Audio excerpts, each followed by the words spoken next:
सरनाईकांच्या भाषा सक्तीला पक्षातूनच विरोध. संजय निरुपम यांचं मंत्री सरनाईकांना पत्र. निर्णयाचा पुनर्विचार करण्याची पत्रातून मागणी. धमकी देणाऱ्या भैयांना धडा शिकवण्याची हीच वेळ. प्रसंगी परवाने देणाऱ्या अधिकाऱ्यांवर सुद्धा कारवाई करा. मनसेच्या संदीप देशपांडेंचा हल्ला.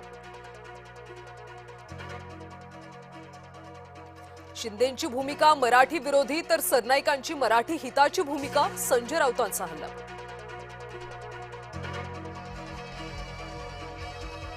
अजितदादांच्या निधनानंतर राष्ट्रवादी काँग्रेसमध्ये जबाबदाऱ्यांचं वाटप. पार्थ पवार यांच्याकडे मुंबई आणि दिल्लीची जबाबदारी तर जय पवारांकडे पुणे ग्रामीण आणि बारामतीची जबाबदारी. सरकारी कर्मचाऱ्यांचा संप आज चौथ्या दिवशीही सुरूच. तोडगा नाहीच. आता मुख्यमंत्र्यांच्या मध्यस्थीची प्रतीक्षा. दुष्काळात 13वा महिना. खत टंचाईच्या काळातच आता माफदा विक्रेत्यांचा सोमवारपासून बेमुदत बंदचा इशारा. राज्यामध्ये 53 स्वयंचलित वाहन तपासणी केंद्र. वाहनांची फिटनेस तपासणी वेळेत करा. मुख्यमंत्री देवेंद्र फडणवीसांचे निर्देश. खरातला आज पुन्हा कोर्टात हजर केले जाणार. 5व्या गुन्ह्यामध्ये खरातला न्यायालयीन कोठडी. 6व्या गुन्ह्यात पोलीस कोठडीची मागणी होणार.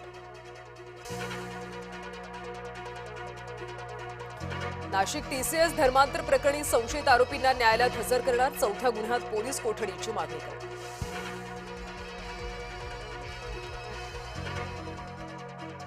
ठाण्याचा कसिनो बाबा अटकेत. गोव्यातल्या कसिनोमधून केली अटक. ठाणे गुन्हे शाखेची कारवाई.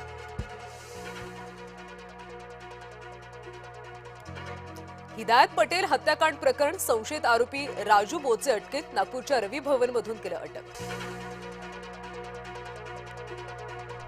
ई-केवायसी नसल्यास शिक्षकांना आता वेतन नाही. शिक्षण विभागाचा इशारा.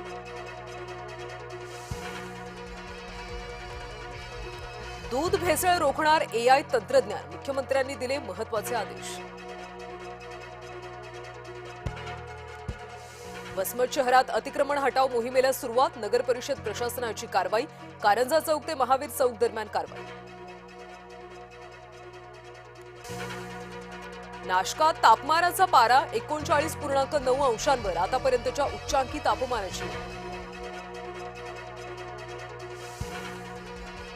कर्नाटकमध्ये गुणपत्रिकेतून मराठी गायब. कन्नडिगांच्या आगळिकेविरोधात मराठी बांधवांकडून तीव्र संताप व्यक्त. महिलांना नमाजसाठी मशिदीत प्रवेश बंदी नाही. मुस्लिम पर्सनल लॉ बोर्डाचे सर्वोच्च न्यायालयात निवेदन. ट्रम्प यांचं विधान अयोग्य. अज्ञातातून प्रसिद्ध केलेल्या पत्रातल्या वादग्रस्त टिप्पणीवरून भारताचं डोनाल्ड ट्रम्प यांच्यावर टीकास्त्र. थेट उडून द्या. होर्मुझबाबत डोनाल्ड ट्रम्प यांचे आदेश. अमेरिकन नौदलाला निर्वाणीचे आदेश.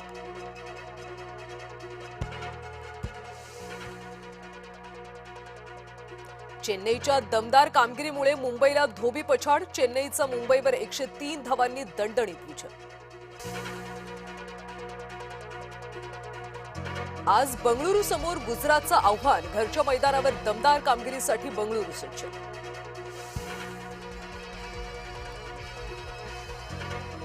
मास्टर ब्लास्टरचा आज वाढदिवस. सचिननं वयाच्या 54व्या वर्षात केलं पदार्पण. देशभरातल्या क्रिकेट चाहत्यांकडून सचिनवर शुभेच्छांचा वर्षाव. झिम्बाब्वेमधल्या एका हॉटेलमध्ये घुसली 12 फुटी महाकाय मगर आणि मगरीनं थेट सोफ्यावरच मारली ठाण.